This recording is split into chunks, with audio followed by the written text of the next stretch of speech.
Veja no FESP em Ação de hoje. Literatura infantil. Sacola Ecobag. Direitos do consumidor.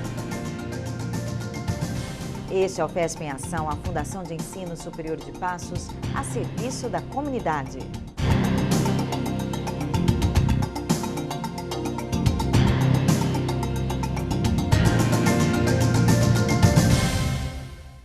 O FESP em Ação de hoje começa falando de uma aluna da UNABEM, da Universidade Aberta para a Maturidade da FESP.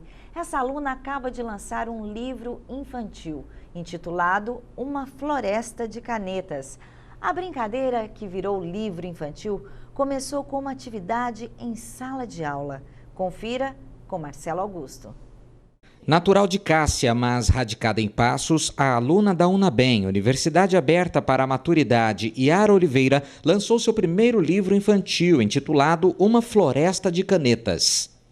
Infantil é o primeiro livro e eu fico muito alegre de poder lançar, porque dentro dele eu tenho um trabalho de ilustração muito bonito, para mim muito importante, foi feito pela minha neta, Magda, e a digitação também pelo meu neto, que na época tinha 14 anos de idade. Então, envolvendo a família num projeto. A escritora conta que a ideia de escrever o livro aconteceu naturalmente durante uma atividade em sala de aula.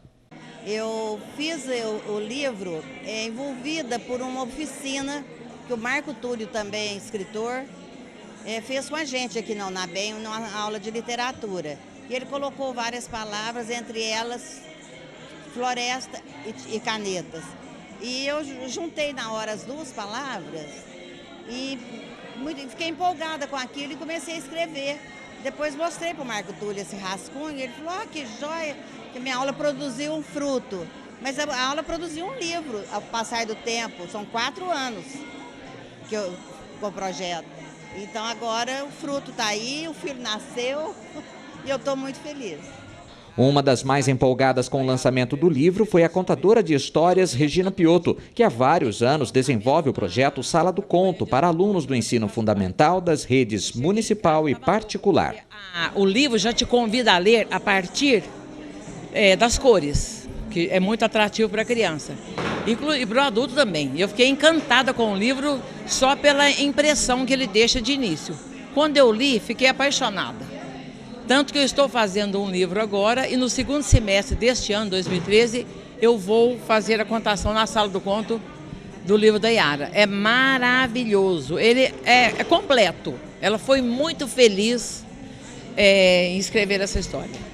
Entre os colegas de turma da UNABEM que prestigiaram a tarde de autógrafos, uma pessoa chamou a atenção. Tiago, você acabou de ler Uma Floresta de Canetas, da Yara Oliveira, que escreveu aqui em Passos. O que você achou do livrinho? Muito bonito, muito legal, eu gostei muito. Você tem o costume de ler livro infantil? Tenho. Dona Yara, ele tem 9 anos, enquanto a senhora autografava os livros, ele já leu o livrinho inteiro e falou que gostou muito e que gostou de tudo. Para o escritor, esse é o melhor pagamento, é o melhor prêmio. Nossa, uma satisfação imensa, fico muito agradecida, viu? E para mim não tem resposta melhor do que a dele, né? Gostou muito, nós estamos felizes, né? Tá? Obrigada, viu? Agora indico o livro a outras crianças, ok? Para a coordenadora da UNABEM e professora de História, o contato com os livros desde cedo ajuda na formação da criança, repassando valores através das histórias. É uma importância muito grande. Através da literatura, as crianças podem personalizar os sonhos, as imagens que ela tem, né? E vivenciar isso através do livro. E mesmo o livro leva a criança a pensar, porque todos os livros de literatura infantil, a maioria deles, tem uma moral, né? E assim, através da literatura, eles podem aprender valores de amor ao próximo, valores de respeito, né? Que a nossa sociedade está precisando tanto. Então, a literatura vai ajudar nessa educação moral da criança. Segundo ela, o hábito da leitura tem que começar desde cedo em casa. Acho que é a família, não adianta o professor mandar. Eu falo isso porque a minha mãe, a minha imagem da minha mãe, a vida inteira com o livro na mão. tudo que ela pega, ela lê. Então, nós somos 5 irmãos leitores. E na minha casa também, como eu tenho o hábito de ler, também meus filhos têm. Então, eu acho que não é a escola que forma esse hábito. Esse hábito de leitura, ele é familiar. E olha, minha mãe lia historinha infantil para gente dormir, lendo, não falando. E com as palavras que estão no livro, não são as palavras nossas, né? Então, esse sabor que é misturar amor com livro, né? É muito legal. E é isso que eu acho que incentiva a pessoa. Além de escritora, Yara também é artista plástica e trabalha com pintura a óleo. Seu livro foi distribuído para todas as escolas e bibliotecas de Passos. Você pode adquirir esse exemplar na APAI e também no Hospital Regional do Câncer, na cidade de Passos. No próximo bloco, vamos aprender a fazer uma sacola ecológica, uma ecobag, já após o intervalo.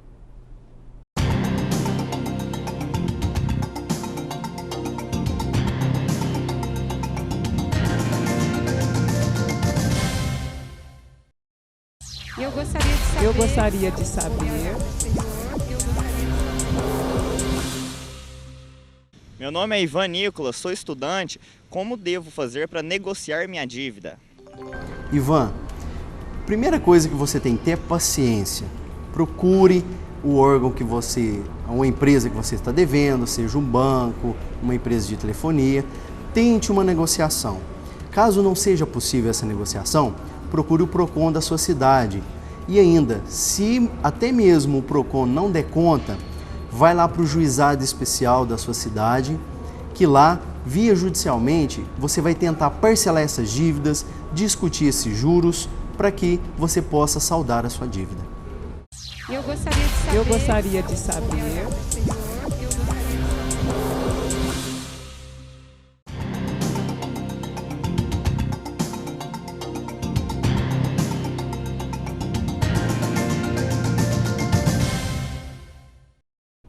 Este é o FESP em Ação, a Fundação de Ensino Superior de Passos, a serviço da comunidade. No quadro Boa Ideia de hoje, uma solução ecológica. Vamos aprender a fazer uma ecobag, prática e super rápida.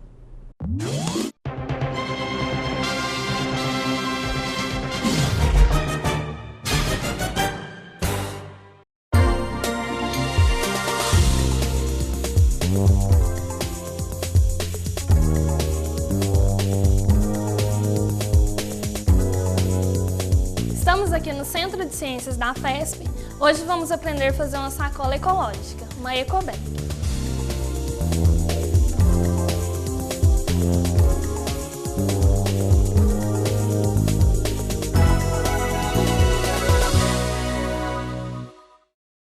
O uso dessa sacola é importante porque, no mundo, mais de 500 bilhões de sacolas plásticas são distribuídas ao ano. No Brasil, cerca de 1,5 milhão saem das lojas para as mãos dos consumidores por dia e aproximadamente 35 mil por minuto. Estima-se que sacos e sacolas plásticas demoram 100 anos ou mais para se decompor no meio ambiente. Existem também as sacolas biodegradáveis, que se decompõem em até 18 meses, porém, contêm substâncias nocivas para o meio ambiente. Já as sacolas oxibiodegradáveis não deixam nenhum tipo de resíduo nocivo ao meio ambiente e também se decompõem em 18 meses.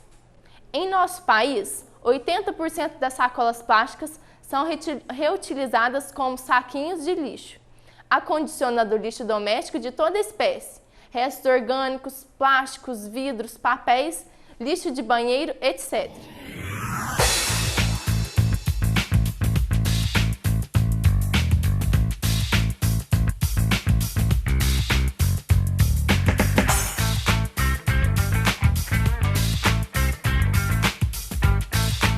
Uma maneira de reduzir o consumo de sacolas plásticas é utilizar sacolas retornáveis.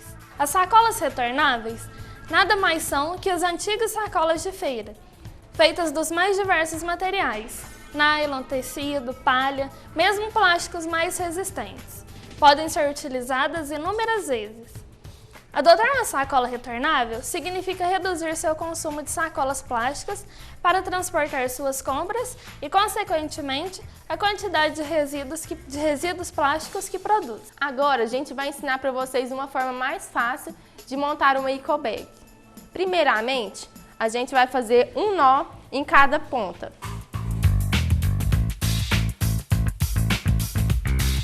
Esse nó tem que ser todo do mesmo tamanho.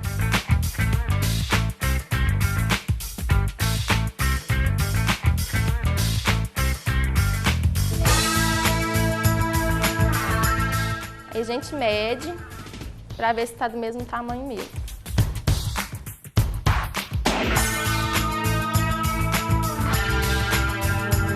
Depois de conferido, a gente vai juntar duas pontas e fazer um pequeno nó na ponta delas.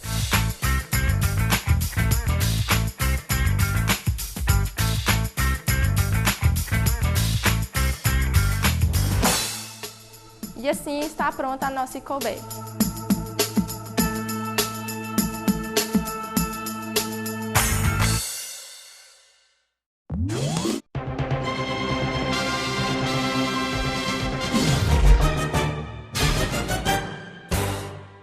Toda quarta-feira, uma boa ideia para você. E no próximo bloco, direitos do consumidor. Já, já.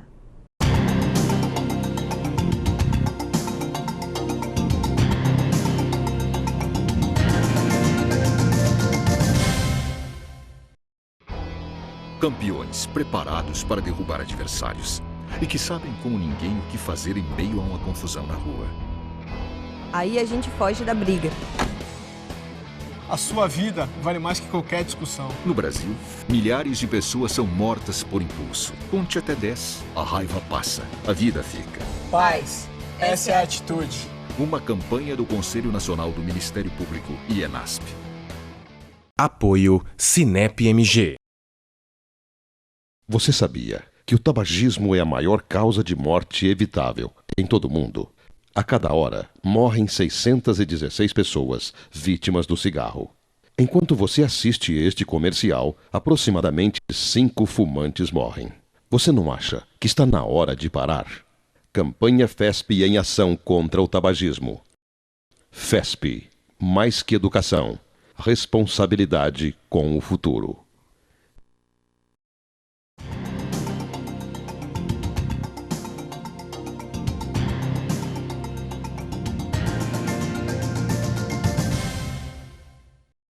Você está assistindo ao FESP em Ação, a Fundação de Ensino Superior de Passos, a serviço da comunidade. Hoje é quarta-feira e é dia do quadro Seus Direitos. Hoje vamos falar sobre o direito do consumidor. É com você, Luciana Ricardino.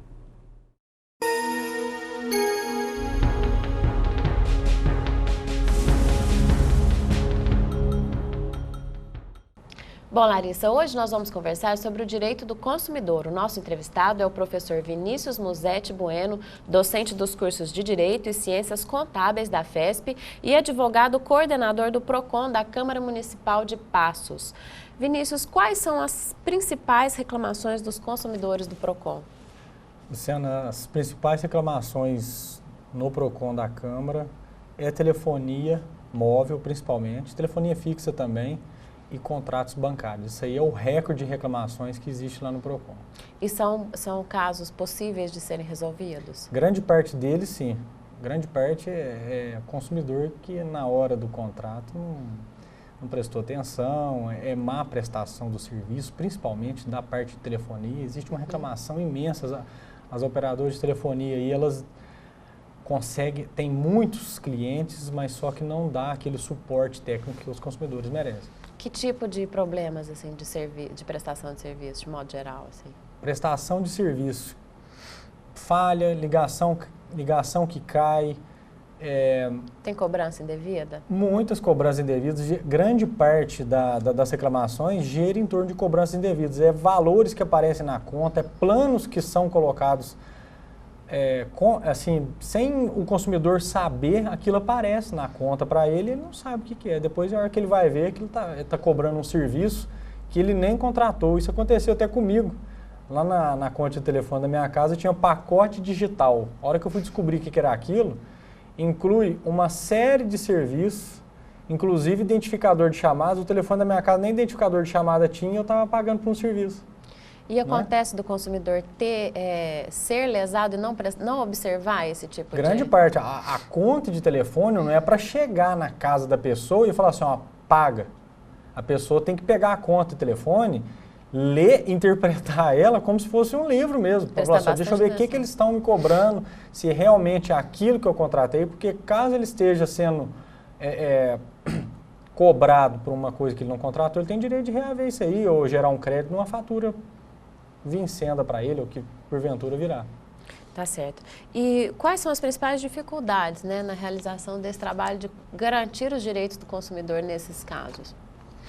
O direito do consumidor, Luciana, ele vem desenvolvendo gradativamente, né? Já o Código de Defesa do Consumidor de 1990 e até hoje nós ainda vemos assim algumas dificuldades dos consumidores. Eu consigo garantir o direito dele, mas a partir do momento que ele me ajude também. Ele tem que me ajudar. Como que ele vai me ajudar? Ele tem que trazer uma nota fiscal quando ele comprou o produto, ele tem que ter uma testemunha, ele tem que ter alguma coisa, porque geralmente os consumidores querem ver seus direitos satisfeitos, mas não me dá suporte para isso. Então, muitas vezes o consumidor vai ao PROCON e não leva documento, não leva nenhuma notinha de balcão que prove aquele vínculo, entendeu? Então fica mais difícil. Aí o que eu tenho que fazer? Eu tenho que solicitar que o consumidor volte ao estabelecimento que exija a nota fiscal, ou que ele, quando ele vai fazer um contrato de banco, que ele peça a via do contrato. Muitas vezes a gente até pede para a via do contrato, entendeu? Porque não fica difícil a gente entrar com uma reclamação contra uma empresa sem a gente estar com algum documento na mão, alguma coisa que comprova aquela relação jurídica, entendeu? E, então, assim, a nota fiscal ainda é a melhor forma de garantir o direito do consumidor. Lógico. Inclusive, imagina a situação, eu tenho vários estabelecimentos comerciais que vendem o mesmo produto. O que vai provar que eu comprei naquela loja? É complicadíssimo isso, porque a pessoa da loja também não é obrigada a guardar a sua fisionomia e falar assim, ele realmente esteve aqui. Muito difícil. Tem loja que vende muito, o movimento é muito grande, então não tem condição. Principalmente na época de Natal, que o volume de compras é muito maior. Se, por exemplo, um consumidor ele adquirir um produto e ele receber, e o vendedor der a ele um recibo, e posteriormente ele for lá com aquele recibo, ele consegue retirar a nota fiscal? Não, o ideal é o seguinte, geralmente algumas empresas não criam embaraço contra isso, fornecem a nota fiscal. Mas o ideal, vamos colocar, para que o problema não seja criado lá na frente, comprou, exige a nota na hora. O remédio principal é isso. Você comprou, exige a nota no momento da compra. E é direito do consumidor. Qualquer estabelecimento é obrigado, então, a dar a nota fiscal. Existem alguns estabelecimentos comerciais que falam que está dispensada a emissão de nota fiscal. Mas aí são alguns estabelecimentos que são vinculados ao Simples, inclusive fica até um documento lá exposto. Fala, este estabelecimento está desobrigado da emissão de nota fiscal. Mas aí é um caso à parte, mas o consumidor está ciente daquilo, entendeu? Então, quer dizer, ele tem a prerrogativa de falar assim, você não vai me fornecer nota, então não vou comprar de você, vou comprar de um que me fornece nota. Mas ele não dando a nota fiscal, ele pode emitir um outro documento, alguma coisa? Ele pode pegar uma ficha, um recibo de balcão mesmo e preencher para aquele consumidor naquele momento. Mas exija na hora, não deixa para depois, porque depois a loja fechou, o dono comprou de outro, não é o mesmo, e não vai saber que você teve lá. Tá certo. E lá no PROCON Câmara, quais são os serviços que são prestados para a população? Além das reclamações que a gente faz para os consumidores, né, a gente atende dúvidas. Esse eu acho o ponto mais interessante, porque quando a pessoa se resguarda, que vai lá tirar uma dúvida, ela está me evitando problema futuro. Para ele e para mim. Sem dúvida. Não é? Porque se ele vai lá consultar, é porque ele tem dúvida. E se ele tem dúvida, quando ele for comprar, ele sabe do direito dele. E ele sabe se ele vai contratar ou não. Só que, infelizmente, acontece o inverso. As consultas são em número bem menor do que as reclamações. Ou seja, quando a pessoa vai reclamar, ela já assinou, ela já contratou e já está sendo lesada. Então, quer dizer, a garantia de que aquilo vai ser sanado, Aí eu não posso falar, porque grande parte tem algumas empresas que não fazem acordo. Aí o que a pessoa vai ter que fazer?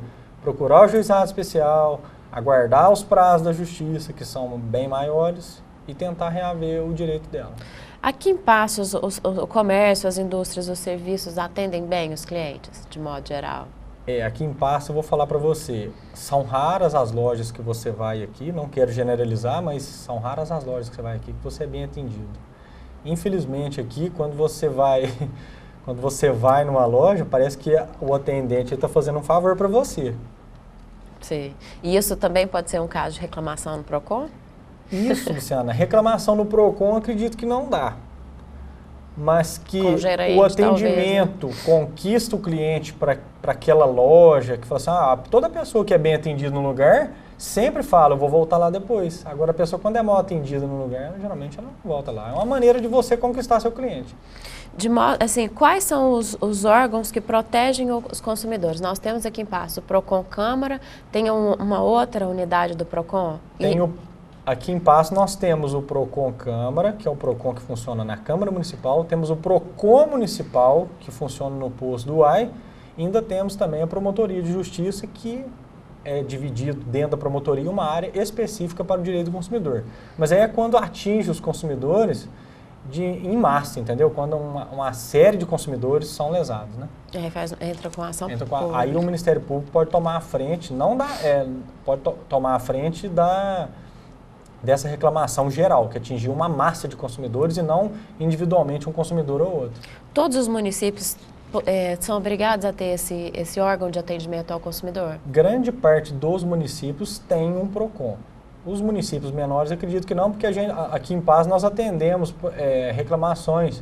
São João Batista do Glória, Fortaleza de Minas, as cidades circunvizinhas aqui do município, a gente sempre atende. Podem recorrer aqui. Inclusive no nosso estatuto fala que, lá na resolução que criou o PROCON, fala que é para atender o município de Passos, incluindo zona rural e urbana. Mas nós não criamos caso com isso, nós atendemos os municípios vizinhos também, que pra gente não tem problema algum. Tá certo. Vinícius, muito obrigada pela sua participação. Larissa, é com você.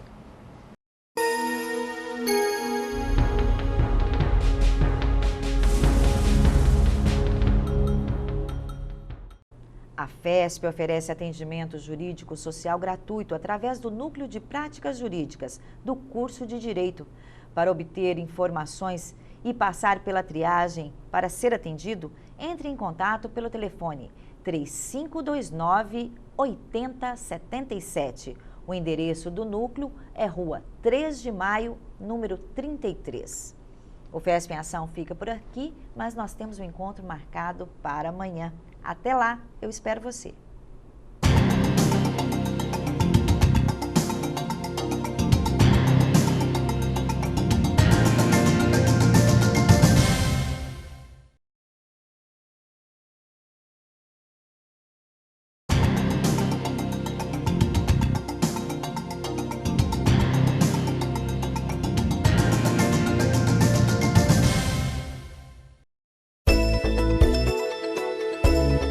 Conheça a FESP.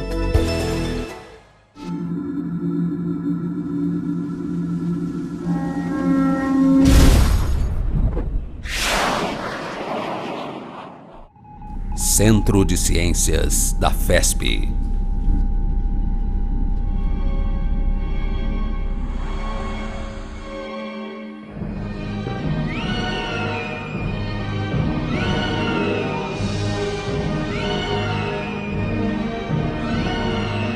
Um lugar de arrepiar os cabelos. Um lugar que você pode tocar e aprender na prática. Aparelhos que ensinam e ao mesmo tempo divertem. Despertam a curiosidade.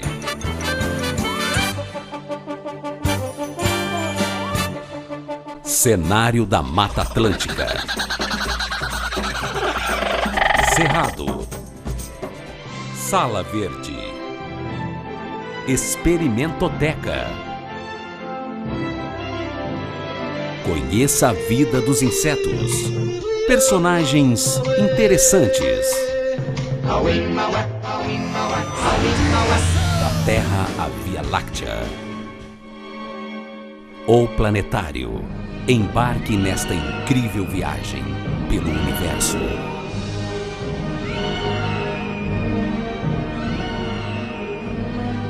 Centro de Ciências da FESP. Um mundo de conhecimento para você.